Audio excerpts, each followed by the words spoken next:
we're up and running, man. It's this is actually like a nice segue into sort of the first thing I wanted to talk about is like, you're one of like the more tweakier and like just get in and make the most creative, wild, fun sound like guitar players I've like ever worked with. And it's always like, it's so cool to watch Max just jump in and like make such a unique, fun sound that inspires like everybody to jump in and sort of, get in and be creative. And I was just like, is that something that you've always had when you started guitar, or is that something that you just sort of like developed as you grew into the instrument? I think, yeah, like at first when I started playing guitar, it was just like, give me a guitar, a lead, and just plug it straight into an amp and just make noise. That's all I cared about. I didn't even care about tuners. I was just like, I'll just unplug and tune somewhere else, or like have one of those like things you put on your headstock that you can tune via that way. Yeah. So over my years of playing guitar, it just kind of finding sounds and going from really bad, my first amps, those little tiny Squier amps you would get with your first Squier guitar. Oh, yeah. And then, buying your first stack, and I had a Laney stack, and it was just like, it was horrible. It was like rough and raw, but like it did mean the job, to be honest with you. And then actually, as You Me at 6 started to kind of get into the first and second record, I was looking at Chris, and Chris was always quite good with pedals. Mm-hmm. And I was like, I kind of want to get into that. So I had a small pedal board, of a distortion pedal, a delay pedal, a compressor, and a tuner. Mm-hmm. And then I think it was when we went over to make Sinners Never Sleep, in LA with Garth Richardson, was when I had my world kind of open up to pedals and just being a bit more experimental with sounds and using different amps. And I was like, this is interesting. What can I do? What can I buy? Like at that point, 21, 22, being really adventurous, being like, well, there's lots more stuff out there I don't know about. So I'm just going to buy stuff on the road. And, that kind of turned into a bit of an addiction, as any guitar player would do. It's like you buy every pedal under the sun when you're on the road, and you put it in your rig and you try, that's good, I'll keep that in, I'll get rid of this one. So, it took a little bit of time for me to get there, to be a bit more adventurous, but then once I started really kind of honing in on my rig right now, which, I brought when we were recording with you, when we were doing Night People in Nashville, I had a bit of a setup there, and, I had an idea, like modulation, I use a lot of Strymon and stuff, so I use the Timeline and the Mobius as my main foundations, my orders, the creative delays and modulation sounds. And, doing that session with yourself and Jakir and Lowell, it was just like, here's a table of pedals, like just go wild and just pick what you want. And I still use the bass micro synth to this day because of us recording Night People, the song, and using that pedal. So that's on my board right now. I wish I could, but my board is literally just there. And I wish I could just turn my Mac around so everybody can see it. But, I think it was just being adventurous and just buying stuff, when you're buying gear, you would sell some bits to get new pieces. And I've always kind of done that. And pedals, not so much. I've always just kept pedals. I always find it's just nice to have them. I've got a cabinet here next to me with all the pedals I've basically had over the years. Yeah. But I can just go and grab, and now I'm sitting behind the computer and I'm making music on my own. It's just nice to reamp stuff and just be like, right, cool, I've recorded that sound through there. Okay, cool, I'll just reamp it and put it through like synths. And that might work for this. And it's just trial and error, isn't it, at the end of the day? So it's been a lot of fun, and I haven't really made that much investments on pedals recently. I feel like I've got a really good foundation. I probably would need to update or buy the same pedals because like my Pod 2 is like snapped, all the sliders are snapping, so I'm having to go in there with like a car key and sliding that up and down. You can't really do that when you're playing a gig, to be honest with you. No. I've been like lucky to look at people that I've been inspired by as well over the years. And somebody like a Noel Gallagher, what does Noel use as a pedal? And I was just, he uses this thing called a hotcake. So I went and bought a hotcake, and it's like the middle ground of distortion and fuzz. It's just that sweet spot in between, and that's become my main distortion overdrive sound, for the last 4 or 5 years now. Yeah. And I'm so lucky I've got the foundation that works with what I'm using. Since the session at Night People, we were using that famous Fender Twin that Jack White used, you know, and a lot of the Raconteurs records and the White Stripes records. And, you know, I remember you guys saying to me, we've never seen anybody turn up as loud as you. The only other person is Jack White. And I was like, oh, that's first of all a massive compliment because I love Jack White. Right. And then it inspired me to go and get a Fender Twin at home. So now I'm running 2 amps live consistently. I use a Fender Twin, using it on a very trebly kind of middle sound to cut through. And then I use this boutique company called Audio Kitchen. Oh, yeah, I remember you had that with us. Didn't you have one? We had that. Yeah. I don't know if I think I had one. I'm not. Did I bring it over with me? Maybe the second time round. No, but I remember you were telling me about it. You're like, oh, I got this really sick amp at home that's an Audio Kitchen, and I was like, oh. Yeah, so I've got that as well. And I'm using that as more like the warm bottom end, the guts of my guitar sound, and I'm blending them both together, just both on clean settings, and I'm just using all the pedals as like my stomp boxes just to kind of give it that extra guts and push, you know. So it's been really lucky for that, you know. And then kind of walking into the setting of like what we're doing now, like obviously being inspired by working with people like yourself and Jakir, like Garth has been like, you know, and Dan Austin being like, well, I should be doing a lot more production myself. So I've kind of used my pedal board as the foundation, but then I'm going in and using plugins on top. Right. And just venturing and going, well, I've got my analog sound here, and that really works, and I can take that everywhere around the world as a guitar player, and I know it works, and it's fun. And you know, it's not the same every day, because if I'm having to rent a Fender Twin in different countries, it's not my amp. But I love that because it's part of the challenge. You know, that again, the Jack White mentality is like you got to work for it. You know, I don't want it to be simple on the day. I like it just to be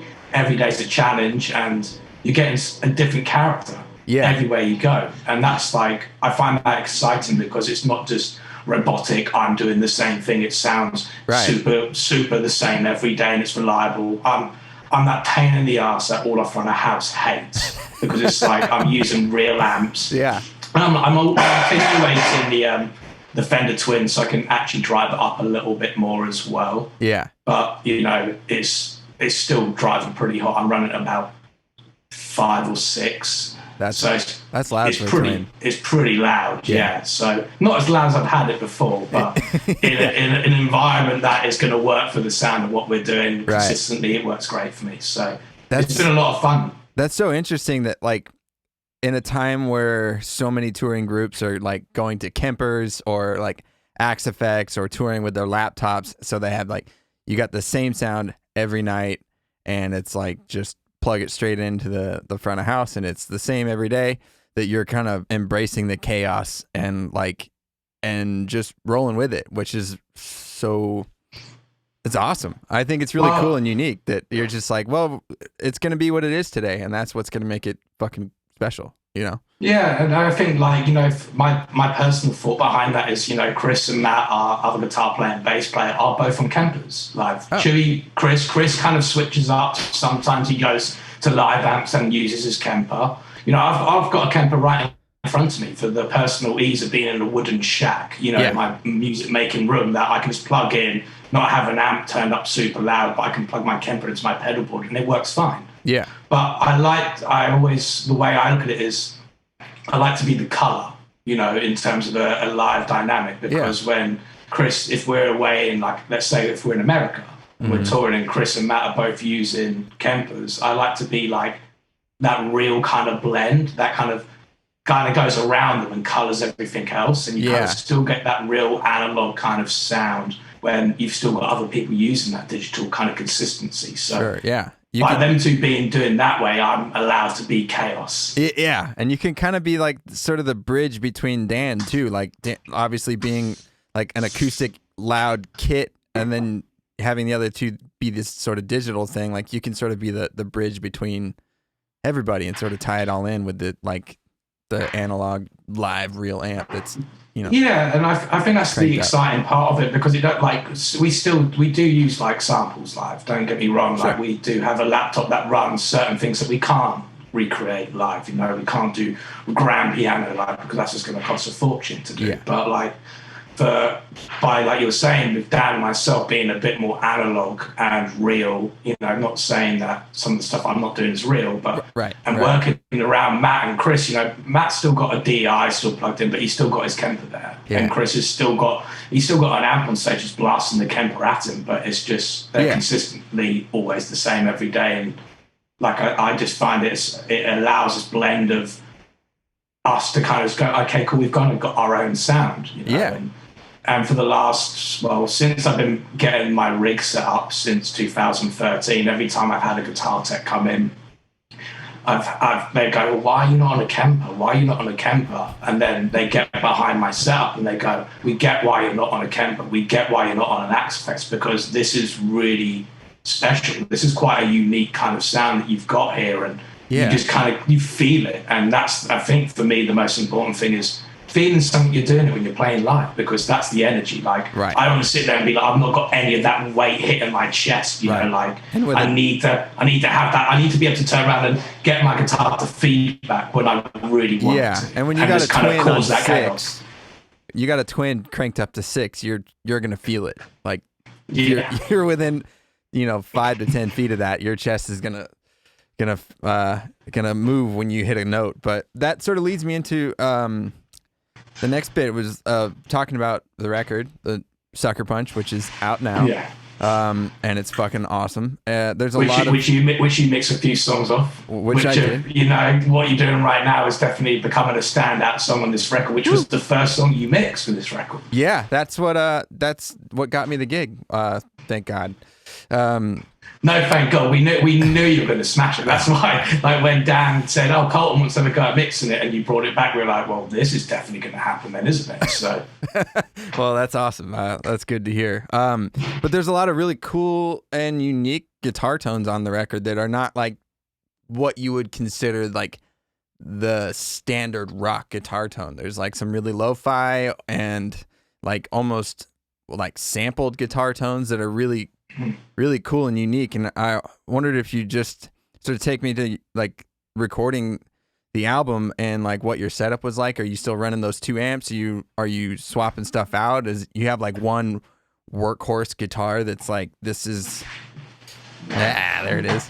Yeah, this is the workhorse. This is like, since I've had this guitar, I got it given to me by Fender on our last album 6, because I was looking for something with a single coil, because I had a Tele that had like 2 humbuckers and a P90 in the middle as a 5-way selector. And I'm looking at Chris, who's our guitar player, is also on humbuckers and P90s. Yeah. And I just wanted to do something different. I was like, I want to complement the sound. If we're both on humbuckers, I wanted to kind of go the other way. So I went down the single coil route. And that, as we're saying about Sucker Punch, the record, like, I did that. Luckily, at the studio in Thailand, there was a Fender Twin there that I used, which was really good. And I flew out my audio kitchen head, so I had my workhorses there. But then I would sometimes chop and change. Like, there's some moments that I was using a Kemper on the record, and there was sometimes that I was using a PV 5150 on the record. Like, there is. I'm not scared of trying new things and being adventurous, because I think that's part of what my sound is being adventurous and chaos at the same time. And then there was also times I've been like to Dan Austin, being like, let's just go straight in. Let's just do DI and let's just go in the box, and let's embrace where technology's going and having the ability of doing this, that, we can have a DI guitar sound, and I can have all my amps and all that going, but as long as we've got a DI sound, then let's spend some time in the box and getting adventurous. Like, I think, on the song Sucker Punch, I was saying, like, I really wanted to get a trance gate on the go. And luckily, we were using the Kilo Hearts trance gate, and we're just kind of creating our own kind of patterns as textures. So, and like when you're saying about the lo-fi sound, I think that just kind of comes from my love of different styles of genres. If it's hip hop, trap, R&B, electronic, pop, you name it. Like, I love it all, to be honest with my music heads. So I just said to Dan, we've done a record before. Let's do something totally different now. Like, let's be a bit more adventurous and embrace where sounds are going, because actually, even if you're just using your iPhone and recording an acoustic guitar, like, I think we did that on what you're doing right now with the acoustic guitar. We just used an iPhone recording on one of them as well as one of the tracks, and it's just like, I like the janky, crappy sound and stuff because it kind of works sometimes, and it kind of, Oh yeah. you know, if you have all this amazing, glossy, sounds super expensive stuff, then you know it's like, well, that sounds great, but you know, if it's consistently all like that, then there's no variety. There's Right. nothing. It's no ear candy for you, man. It's just Yeah. like I like this being a bit like, yeah, whatever. If it sounds shit, Yeah. then great. Like I embrace that. To be Yeah. honest If with you. something So, doesn't kind of intentionally sound like shit to like re-anchor you to like how great something else sounds, then you just sort of you get lost in like you don't appreciate everything else. You know what I mean? So having Yeah. that sort of out of left field sound, or whether it be an iPhone or a DI that you just totally kind of fuck up, is a really interesting and fun way to like reorient the listener to what to pay attention to, you know? yeah. Well, it's just kind of breaking the old traditions a little bit, like still embracing the traditions of why I love playing guitar and having an amp and a body of sound, but Yeah. also throwing that out the window and being like, well, you know, there's a lot of people making fantastic records in bedrooms at the moment, and then Yeah. they might not be the best sounding stuff, but I tell you what, it works when you get to the mix stage of a record, and you know that's Yeah. why I think we wanted you to be part of it, to kind of separate us from, you know, living and breathing some music for a long time, and we Sure. trusted your ear, and Oh. we knew what kind of music taste you like and how good you were, that we felt comfortable you doing it, and you could sit there and see the tracks, and there's probably stuff you've used on these tracks and been like, nah, we won't use that, and you've done your magic, you know, you've done all the hard work of making stuff really pop and shine on Sure. these records. But like you said, like, if it's lo-fi guitars as well, like, Yeah. why not embrace that? Yeah, that's one of the things I really was taken by when I got the record to like mix the tunes I did, was like you guys are just, like, just the brave fucking choices that you made and how the payoff, like they fucking pay off, you know? Like Yeah. it was really cool, especially coming from the record that like we made together, Night People, is like it was a little, you know, there's some like left field choices as sounds too, but it's still more of a traditional like rock, you know, record. And not to say that Sucker Punch isn't a rock record, but there's so many different elements. Like you said, you're such a music lover, and I know everybody else in the band is like such music lovers that it's really cool to see you guys incorporate all of your love for all the different genres into this one thing that still is Yumi at Six, and it's really cool.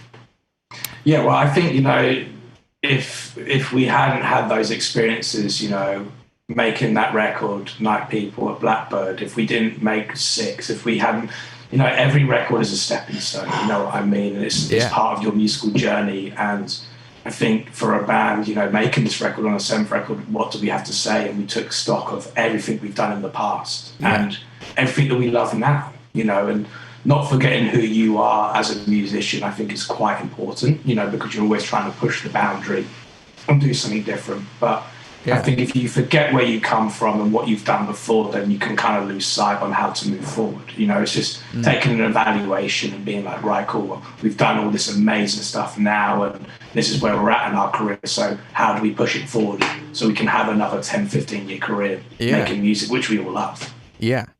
Well, sort of staying in the vein of the album, was there a particular song for you personally that was like just your favorite to like record, like your parts, or just the sort of maybe the journey that it took to get it there?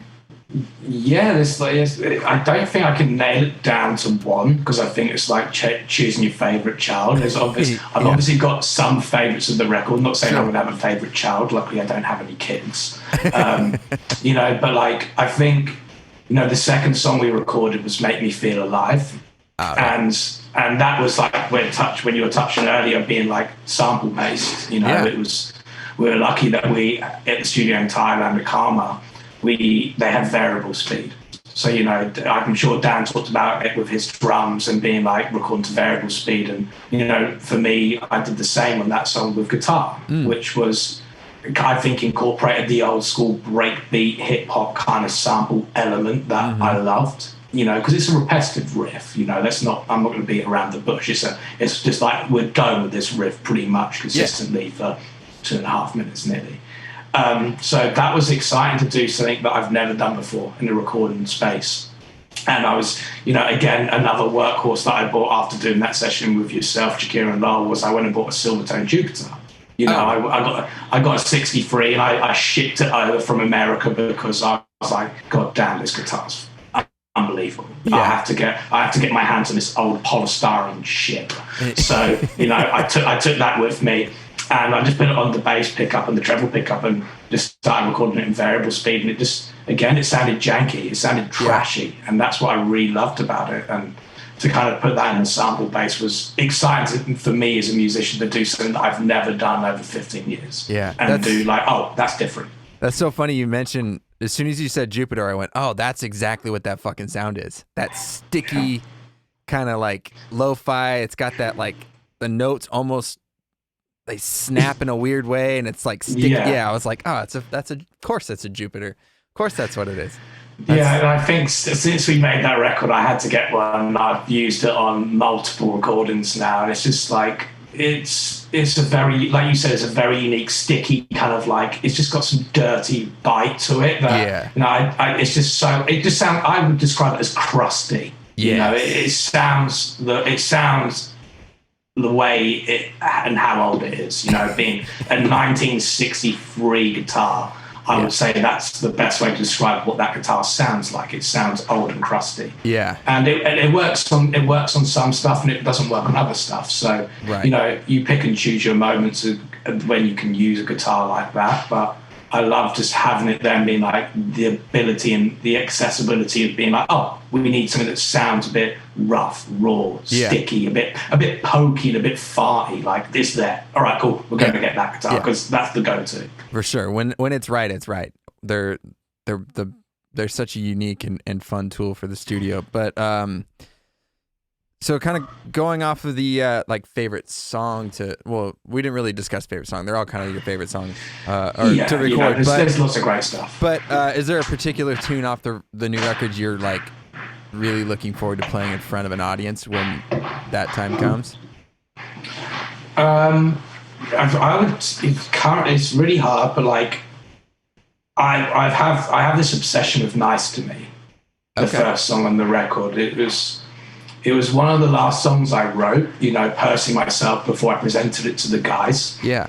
And I literally just did it here, and I just embraced again the digital way. I just plugged in my guitar to my Apollo, recorded it straight through DI, and chucked so God knows how many plugins at it on the demo. I was using like so many Sound Toys stuff and just anything I could get my hands on. Be like, let's just make this sound not like a guitar. Yeah, and that was really exciting. And it was one of the last songs we recorded on the record.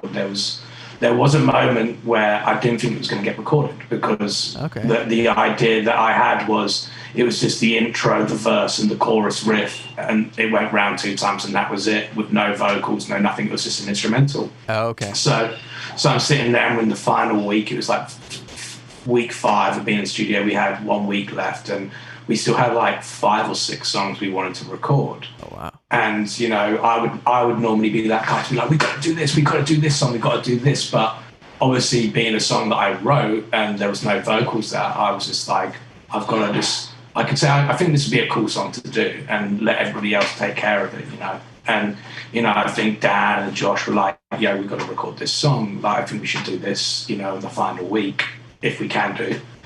And seeing it kind of grow in 1 or 2 days from just a really kind of crappy demo, but that had potential to it to where it ended up. I think it pleasantly and surprised everybody, but also shocked everybody how wild it turned out. Yeah. And I think, I'm grateful for the guys for believing in like the vision I had for the song, because I was like, I want it to be glitchy. It needs to have this kind of Radiohead Kid A kind of glitchiness on the drums, like out there, like Idiotech, from Kid A. Yeah. And kind of embracing, riffs as well, but like, and being like, well, it needs to have a payoff. It's got to have a payoff. Like the chorus and like the bridge section is the payoff, where it crescendos up and up and up, and it kind of just drops down into like this dynamical kind of like tension builder. But, I sat there and just was like, wow, I was gobsmacked. And Josh, I think with his vocals, brought the energy, which was, I think, a massive part of this song. Like, and I think that's when we recorded this song. I think we all turned around and was like, well, that's going to open the record then, you know, because I think at that point we're sitting there going, what's going to open this record? We don't we don't have a standout song that's going to open it yet. And then we did this, and everybody was like, that's the opener. And it was done. So, and it's just the one that I just, you know, as a songwriter from my side, to see where it's come from and what it's turned into, I'm really proud of. You know, because there's been songs over our career that I could name check so many songs, but it's just like, I don't know, this one just kind of connected with me the most. Yeah. And it meant a lot to me when I was writing this song, when I was going through a pretty crap time in my life, and I just use that energy and channeled it into this song. And I think that's why the riff is so mean and sludgy. And again, we used the silver tone on that chorus as well to kind of add the sludge to it. So yeah, I would say that song's going to be the one. I can imagine a festival just jumping up and down, like just going crazy and rocking out to, and screaming the words back as well. It's quite an easy song just to kind of relate to. Yeah.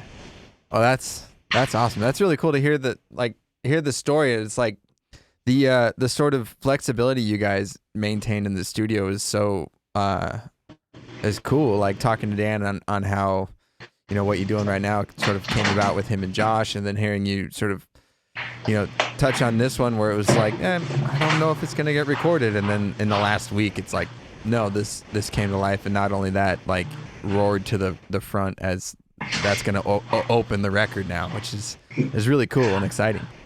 Well, I think that's kind of the, you know, when we're making records now, like there is songs that we do make, you know, like a song like Kill the Mood, you know, that was Kill the Mood in a Beautiful Way. There were songs that were pretty much done. We knew the format, we knew what we were doing. There was nothing left to it. It was like, right, cool, we'll record our parts and maybe some magic will come out on top of it when you're doing stuff, and you might find a new sound to put on top of it. But, you know, in terms of the songwriting, they were pretty much complete songs where, like you were saying, with Dan and Josh writing what you're doing right now in the studio.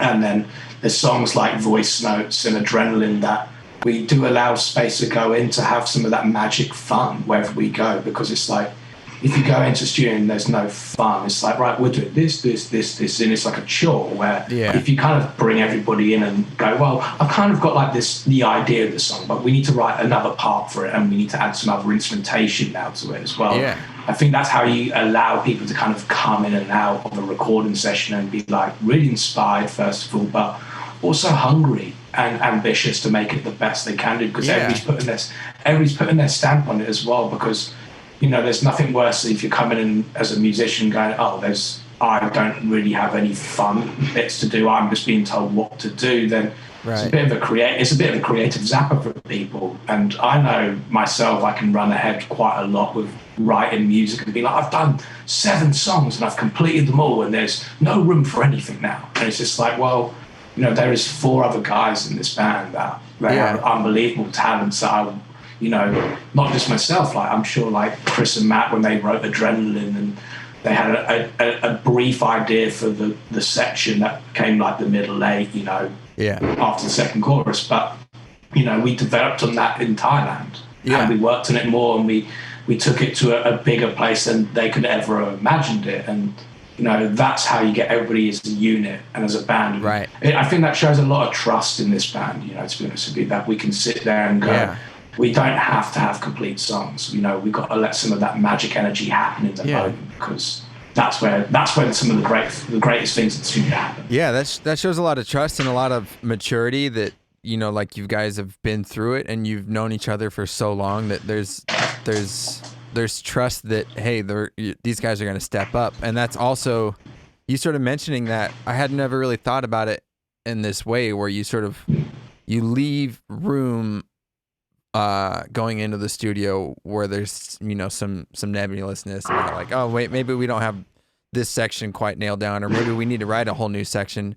And that sort of, that incentivizes other people to like step in, or like, you know, really be engaged in the process to like, oh, I want to make a contribution here. It's not just, oh, this is Max's song and I have my part for this and that's it. It's like, oh no, this is Max's song, but we need a chorus. Maybe I can be the guy that can kind of jump in and help, instead of this is what you do, you know. It's the collaboration, man. I think that's what, I think we've grown now as a band, is we know how to collaborate even outside of us five. We have started working with other songwriters. Sure. On the first time we did it was on Take on the World with Ian Archer on the Night People record. And, Yeah.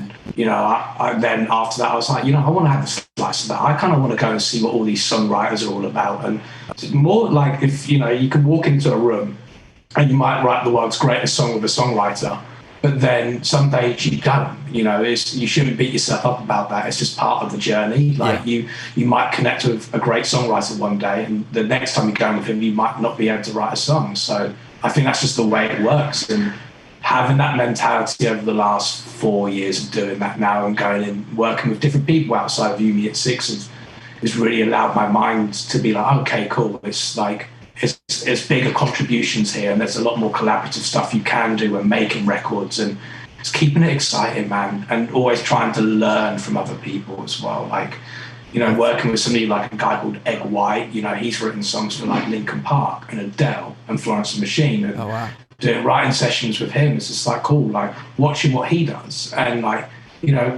as musicians, as artists, we're like sponges. Like, you probably remember any time you were recording vocals with Josh, I'd come in and I'd try and watch what you guys are doing, because I'm just trying to soak up and learn what their tricks are and what they're doing. Not to be like, I'm stealing that, I'm doing it. It's for personal knowledge, because it might work for when you're doing something. You'd be like, I can try what that person did here. Oh, yeah. And it could work, and be like, that's amazing. And then you might sit there and go, that was really bad, actually. That didn't work, so I'll try something totally different now. Yeah, I think that's a really important thing for a lot of like younger artists and even younger engineers to take note of, is just be a sponge. Because especially like as an artist, if you weren't coming in and like checking to see how we're tracking vocals or what we're doing, or how Lowell's doing this with the guitars or whatever the fuck it is, if you're not like taking that knowledge for yourself and then taking it home and maybe doing it wrong a couple times, but then like figuring it out, then maybe you don't write that cool maybe you don't write fuck, now I'm blanking the first song that you nice to me. Yeah, like, nice you've got to make mistakes to find greatness. Maybe like, you don't come to that.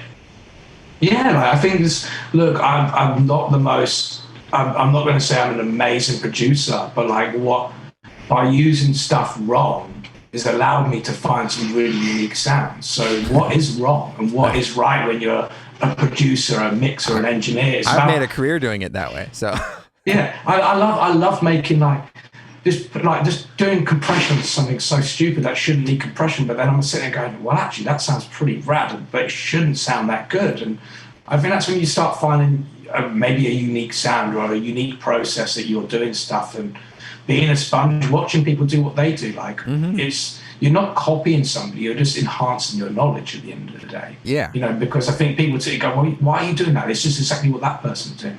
Well, it's because it's good.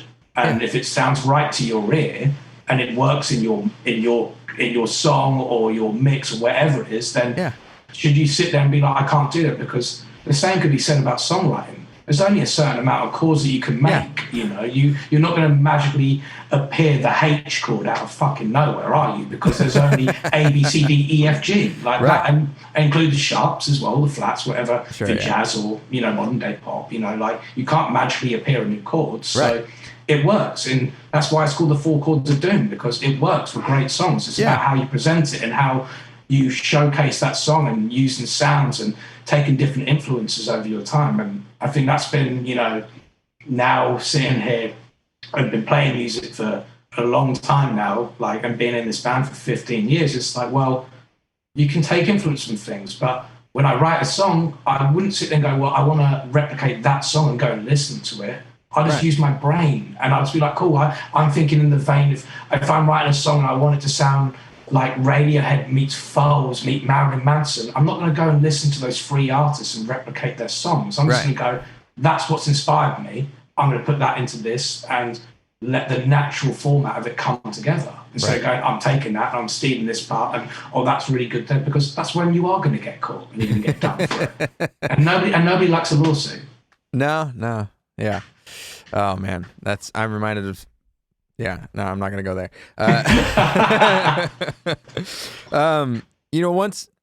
Once touring is allowed again, is there a place that you're just like, man, I can't fucking wait to go tour there? Or is it at this point just like, just get me out there? Honestly, like going through this pandemic right now, I think as a musician and as an artist, you're always like, oh, when you're not on the road, you're like, oh, I really want to be on the road. And then when you're on the road, you're like, oh, I really want to be at home. Right. And this is the longest it's ever been taken away from us. Was the last time we played a show was September 2019. Wow. Yeah. So, it could be 2 years before we play a gig again, which is quite daunting. But actually to have some time away from it and allow my hearing to kind of come back to a good place again now, because I always crank my in-ear monitors and get up next loud to a loud amp. Yeah. I'm excited to play gigs again, but for any fan across the world. But, I think the whole thing about touring is just like, I like adventuring. Like this band is a vehicle to go and see places across the world. And, I actually took a long, deep, hard thought process over this in lockdown. And I was just like, well, if it wasn't for this band, would I have gone to places like Indonesia? Would I have gone to Russia? Would I ever go to Poland? Would I have ever gone to, there's certain places in the world that I'm like, well, no, I would never have chosen to go there. But now I've been there, I'm like, fucking hell, I want to get back there. It's the same. I want to get back to America, man. I miss playing like a New York or an LA show, or going somewhere like Nashville. It's like this, all these amazing, rich, historic places of music. You know?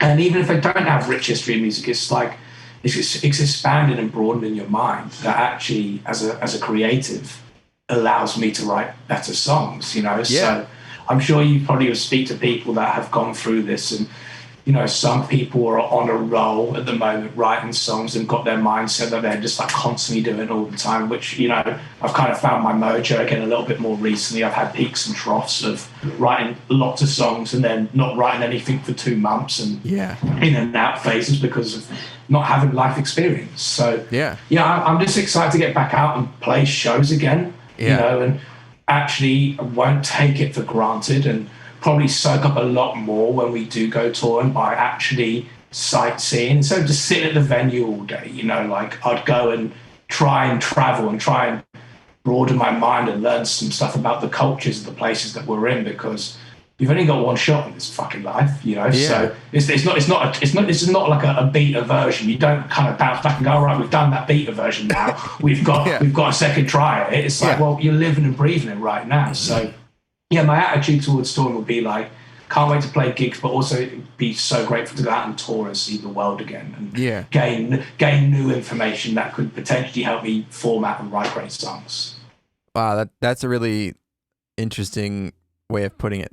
I mean, honestly, I hadn't really put words to, and I mean, obviously, because I come from a different perspective. I'm not touring and I'm not an artist, but to hear it put in the perspective of, I can't wait to go back out to gain new experiences to then turn into songs that I can, then release into the world and then tour again. And it's like this sort of this machine that you just have to feed, of like this sort of creativity machine that like you touched on, for a lot of us right now is empty. Like for me personally, like it's been a really fucking hard year to like get up creatively. There's been times, like the front half of the year I was like or the front half of 2020 at least, I felt like I was on fire. Like I had a lot of creativity. Had a really good like thing of momentum. And then as soon as lockdowns started to hit and like things started to shut down, you're not going out, you're not being able to do anything. It was just the battery started getting lower and lower and lower, and you have to find ways to work around it and sort of force your way out and break through that sort of creative bullshit that you get bogged down in. You need to allow time as well. You kind of as a creative, even for yourself, like mixing, engineering, producing, like whatever we all do, it's like you can't, like there are only a handful of amazing people that can just turn it on day in, day out. You know what I mean? Sure. look, Bowie, Elton John, you name it, Elton could just sit at the piano and just bang, fingers McGee's off, and he's written another banging song that's going to sell internationally millions of copies. Sure. But, you know, like, I think you need to have those processes of where you feel a bit like lost, you know, and you question what you do, because as a musician, as a songwriter, there's been times that I'm churning out great songs and I'm on a roll, and then there's times I'm like, I'm worthless, I have nothing, why am I a musician, why do I do this, like I hate myself, why am I playing guitar, like I'm going to start something new, I'm going to do a new job, I'm going to stop music. And then actually, you know, those moments, you know, are things that do help you inspire and bounce back again. And I think it's all about the mindset. You know, I've been a big advocate of walking, you know, because it's really the only thing we have over here in the United Kingdom right now is you can't go to gyms unless you do a home workout, you know, and all that. But I find like going around, having a walk and just taking in scenery, if it's trees, hearing the birds, just putting my headphones and listening to a podcast or listen to music or just not listen to anything at all, you know, changing my mindset and just being like, it's fine. Like I'm trying to not put too much pressure on myself to be like, I've got to deliver because I think that becomes a really bad habit to get into, because you need to have time to let your brain just kind of manifest and embrace things that are going on in the world, because, you know, like I just think it's healthy to have that. You can't just churn things out at such a fast pace all the time. I couldn't agree more. I think that's a really good point of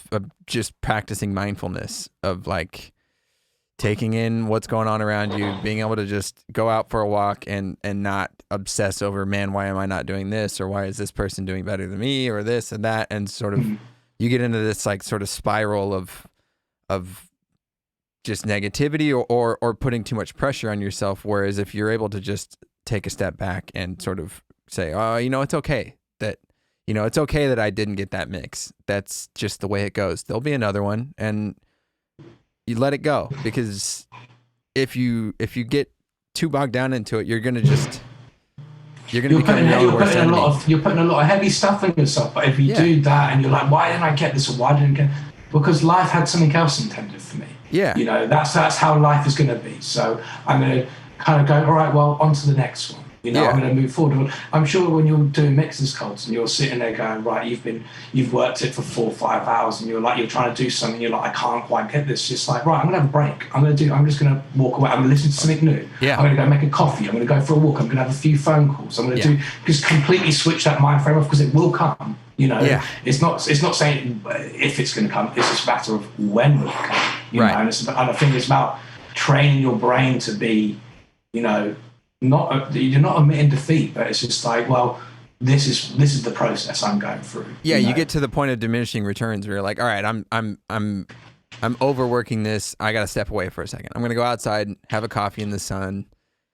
You know, read something else, listen to a podcast, like you said, just kind of get my head out of it for a second, and I'll come back to it. Because, I mean, I still fall prey to it. Like even now, even though I know I'm aware of those pitfalls and those things to watch out for. Like I did it like 2 weeks ago. I had some mix come in on spec, and it was in a week where I was particularly bogged down by like life shit and figuring out money and all this other stuff, and I just couldn't get up creatively for it.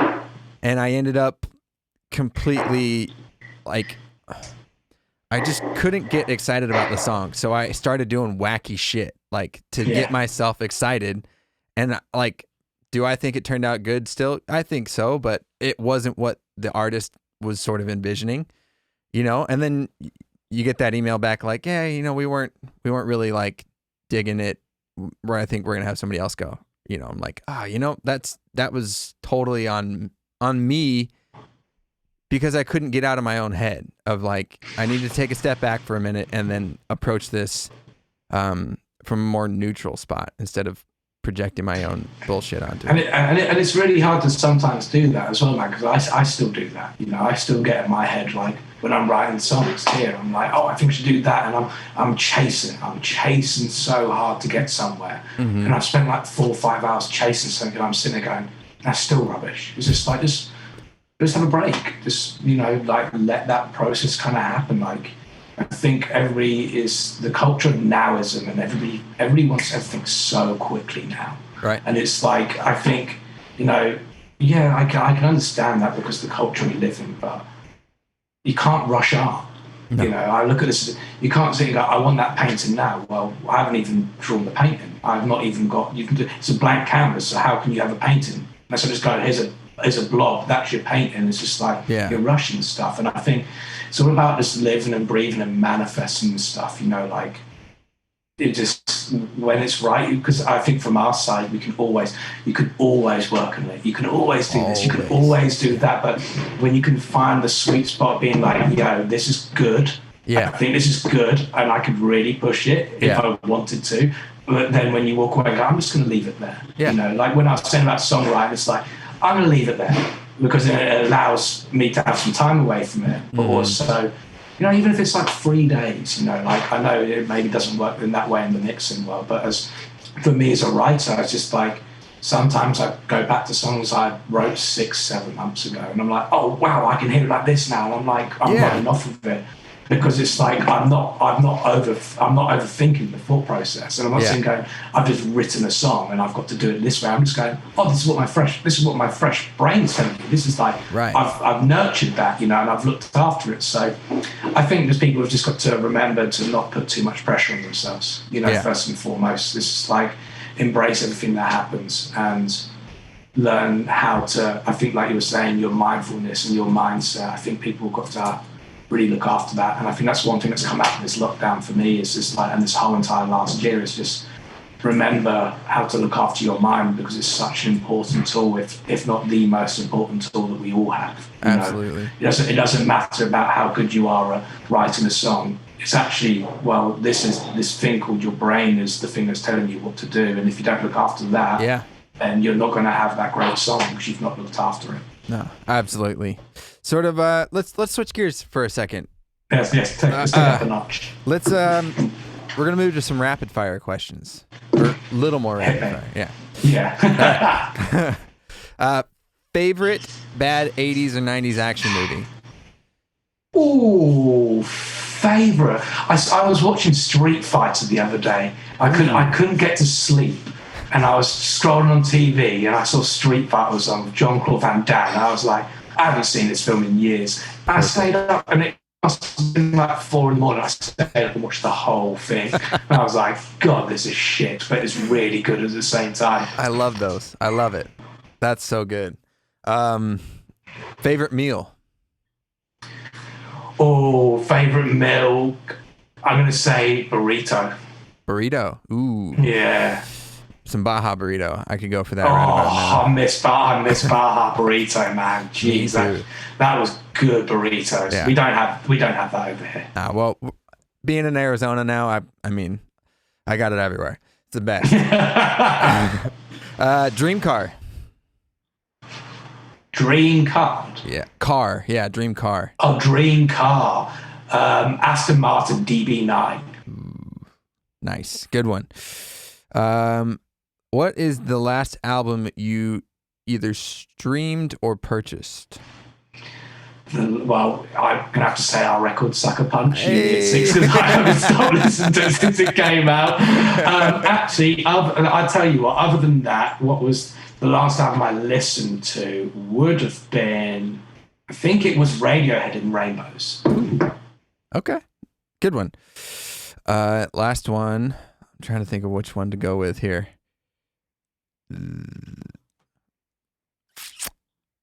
What would you be doing if you weren't doing music?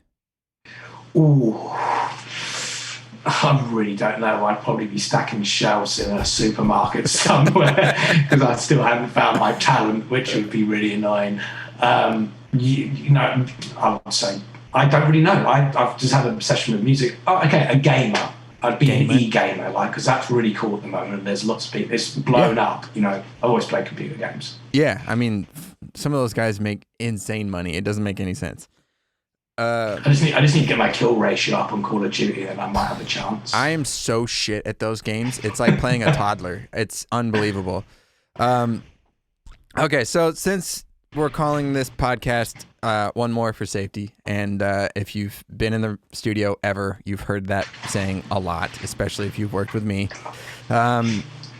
This is sort of my one more for safety question to sort of end things. If you had a consequence-free time machine, there's no butterfly effect, no bullshit, what era of your life would you go back to?